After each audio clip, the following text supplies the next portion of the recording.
C'entro anch'io.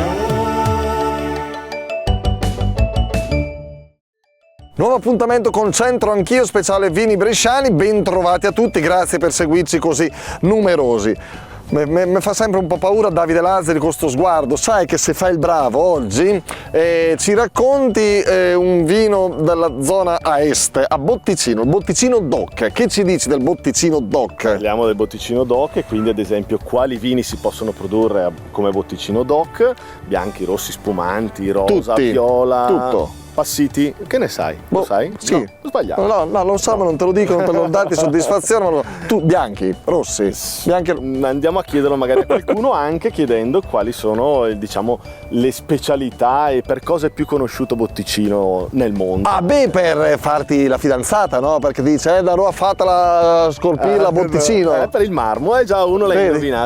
indovinato, marmo, vino, magari anche qualcos'altro. Vabbè, andiamo a sentire un po', vediamo.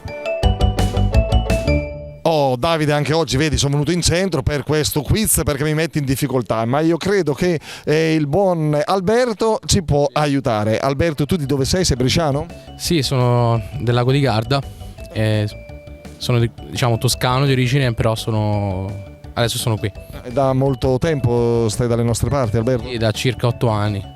Ti trovi bene? Sì, sono nato qui.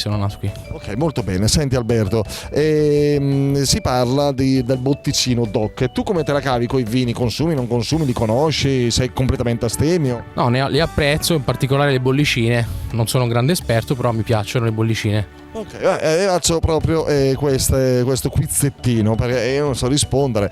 Quali vini possono essere prodotti secondo te, secondo il disciplinare del Botticino DOC, che è protagonista della puntata di oggi? I rossi, bianchi e rossi o spumanti bianchi e rossi?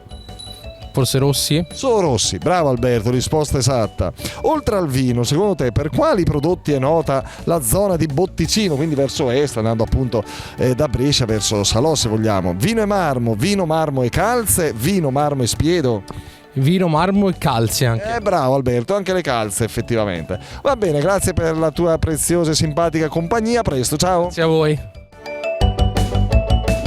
Alberto, promosso Alberto. Bravissimo, importato ma ben capito come funziona il vino bresciano. Vedi? Ha parlato benissimo di Botticino, solo vini rossi e vino, marmo e calze, famoso anche per la produzione di calze. Vero. Botticino, ti dico in tutta sincerità che io in questo momento indosso calze fatte a Botticino, non sto scherzando. Le hai pagate? Me le ha regalate. Vabbè. Però poi sosteniamo l'economia comprandone delle altre. Sì, vero.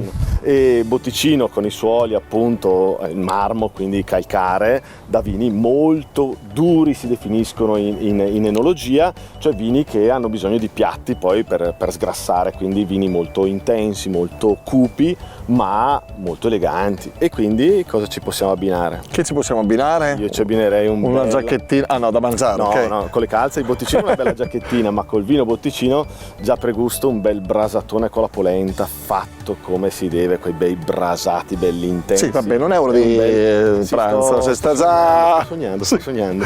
È un bel brasatone con la polenta fatto bene come si deve, belli intensi, belli profumati, e un bel calicione di Botticino di fieno. Vabbè, questo pure prepara mamma.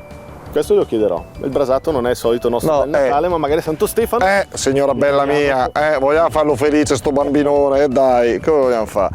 Va bene, allora dai, una piccola pillola di saggezza sui vini anche oggi, grazie all'ineffabile simpatia del nostro Davide Lazzari. Ciao, alla prossima! Grazie. C'entro anch'io.